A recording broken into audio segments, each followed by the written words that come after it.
Ebola అనేది చాలా ప్రాణాంతకమైన virus అండి. ఉన్న వాటిలో ఒక వరస్ట్ పాసిబుల్ వైరస్ అనుకోండి. అయినా మనం భయపడక్కర్లేదు. ఎందుకో మీరు క్లియర్‌గా చూడండి.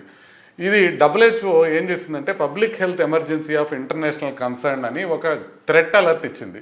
పీహెచ్ఈఐసీ అంటారు. ఇది highest level of global health alert. ఇట్లాంటివి ఇంతకుముందు 10 కూడా ఇవ్వలేదు మొత్తం కలిపి డబ్ల్యూహెచ్ఓ చరిత్రలో. ఇంత తీవ్రంగా ఉండేది ఎందుకు ఇది జరిగింది అనంటే ఆర్థో ఎబోలా వైరస్ అనే దాని వల్ల వస్తుంది ఇది ఎబోలా వైరస్.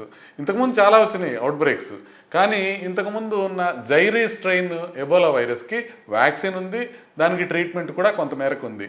అయితే ఇప్పుడు వచ్చినది బండిబుగ్యో వైరస్ అనేది. ఈ బండిబుగ్యో వైరస్కి వ్యాక్సిన్ లేదు, ట్రీట్మెంటు లేదు. అందుకని ఈ బండిబుగ్యో స్ట్రెయిన్ ఏదైతే ఉందో ఎబోలా వైరస్ది ఇది చాలా ప్రమాదకరమైంది. మరి మనం ఎందుకు భయపడక్కర్లేదు?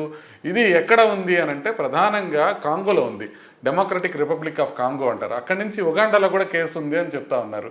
దాంట్లో ఇటూరి ప్రావిన్స్ అనే దగ్గర ఎక్కువగా ఉంది. దాంతోపాటుగా క్యాపిటల్ కిన్షాసాలో కూడా ఉంది.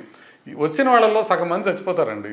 ఎవరికి ఎబోలా వైరస్ వస్తే రక్తం కక్కుని లోపల కూడా బ్లడ్ గారి ఒక సగం మంది చచ్చిపోతారు. దాంతోపాటుగా డాక్టర్లు, నర్సులు, ఎవరైతే హెల్త్ కేర్ వర్కర్స్ ఉన్నారో వాళ్ళు కూడా చచ్చిపోతారు. అందుకని అంత భయపడుతున్నారు అనమాట. కాకపోతే అది ఇండియా రావడానికి ఏంటంటే ఒకటి దానికి ప్రాణాంతకమైన వైరస్ కాబట్టి అది ఎక్కువ రోజులు ఉండదు.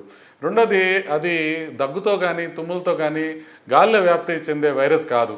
ఎందుకంటే అది టచ్ చేసినప్పుడు లేకపోతే ఆ బ్లడ్లో కానీ స్ప్యూటంలో కానీ అట్లా క్లోజ్ కాంటాక్ట్లో ఉంటేనే వస్తుంది. మూడోది వాళ్ళకి అసిమ్టమాటిక్గా ఉన్నప్పుడు అది ట్రాన్స్మిట్ కాదు, సిమ్టమ్స్ వచ్చిన తర్వాతనే వస్తుంది. కాబట్టి మనం దూరంగా ఉండటం.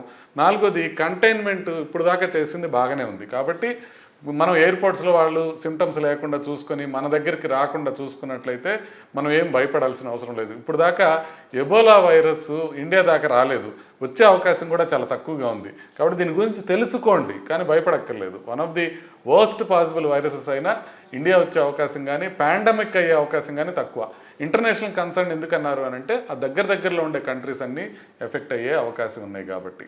ఇది ఎబోలా వైరస్ గురించి.